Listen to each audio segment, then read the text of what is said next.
आचार्य महाप्रज्ञ की 105वीं जयंती। आचार्य श्री महाप्रज्ञ 1920-2010 जैन श्वेतांबर तेरापन धर्म संघ के 10वें आचार्य, एक अद्वितीय आध्यात्मिक नेता, मनीषी, दार्शनिक और युग दृष्टा सामाजिक सुधारक थे, जिन्होंने प्राचीन जैन शिक्षा को समकालीन युग की चुनौतियों के अनुरूप नए आयाम प्रदान किए।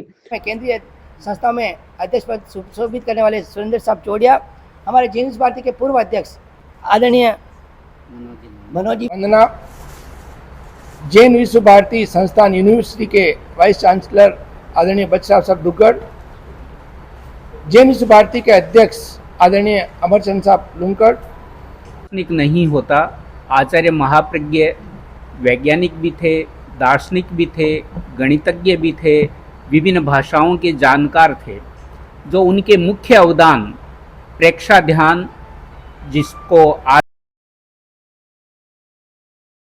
अच्छा रहे, पवित्र रहे, इसलिए 3 बातों पर ध्यान देना अपेक्षित है। ये 3 बातें हैं: सद्भावना, नैतिकता, नशा मुक्ति। सद्भावना यानी अहिंसा, जाति संप्रदाय आदि को लेकर दंगा फसाद, मार काट, हिंसा, हत्या, इसमें नहीं जाना। सबके प्रति अहिंसा की भावना यथासंभव तैयार रखना। दूसरी बात है नैतिकता, कि बिजनेस, धंधा, लेन देन, जो भी कार्य आदमी करे उसमें ईमानदारी रखने का प्रयत्न रखे।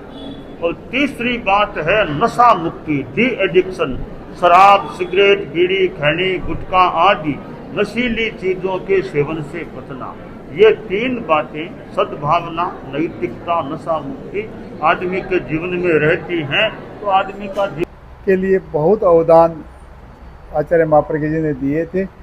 उनके जो विशिष्ट अवदान है उनसे जन कल्याण, मानव कल्याण की दिशा में बहुत बड़ा काम हुआ है। एक वो महान दार्शनिक थे, महान ऋषि पुरुष थे, महान साधक थे और उनकी साधना से, उनके ज्ञान और दर्शन से विश्व को और हर दृष्टि से लाभ मिला है। आज कल जो भारत सरकार द्वारा जारी सिक्के का लोकार्पण हो रहा है वो हम सब जैन समाज के लिए, विशेष रूप से तेरापंथ के हर श्रावक के लिए एक गर्व।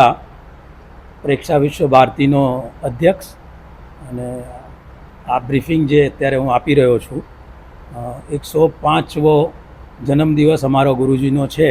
આચાર્ય મહાપ્રજ્ઞજી જે એક દાર્શનિક થયા, દાર્શનિકની સાથે સાથે એમનો જે મેઇન સ્લોગન હતો કે રાષ્ટ્ર પહેલે ધર્મ બાદ में, આવો સ્લોગન કોઈ ધર્મગુરુ લગભગ બોલતા નથી કે રાષ્ટ્ર પહેલાં, બધા ધર્મની વાત કરે, પણ એમને એમ કહ્યું કે નહીં, મેરા રાષ્ટ્ર પહેલે અને ધર્મ પછી। એટલે એ સેન્ટેન્સ ઉપરથી અબ્દુલ કલામ સાહેબ પણ એટલા ખુશ થયા અને એમને એમની સાથે પુસ્તકો પણ લખી અને એમનો જન્મદિવસ અબ્દુલ કલામજી ગુરુદેવની સાથે મનાવતા હતા। તો એક પ્રકારની એવી વિભૂતિ હતા આપણે જૈન ધર્મમાં। તો ઠીક છે, પણ જૈન ધર્મને અલાવા બી ટોટલ સમાજના માટે એમનો જે અવદાન હતો કે આ સમાજ આપણો આવી રીતે ઉન્નત હોવો જોઈએ, સુખી હોવો જોઈએ અને નોલેજથી ભરપૂર હોવો જોઈએ, એ એમનો આ રીતનો એમનો દર્શન હતો। અને એ દર્શનની સાથે આખા સમાજને એમને બહુ મોટા અવદાનો આપ્યા છે અને જેથી અમારો આ જે તેરાપંથ ધર્મ સંઘ છે આજે બહુ જ અમે ઉલ્લાસિત છીએ કે આ એમનો સિક્કા માટે ભારત સરકાર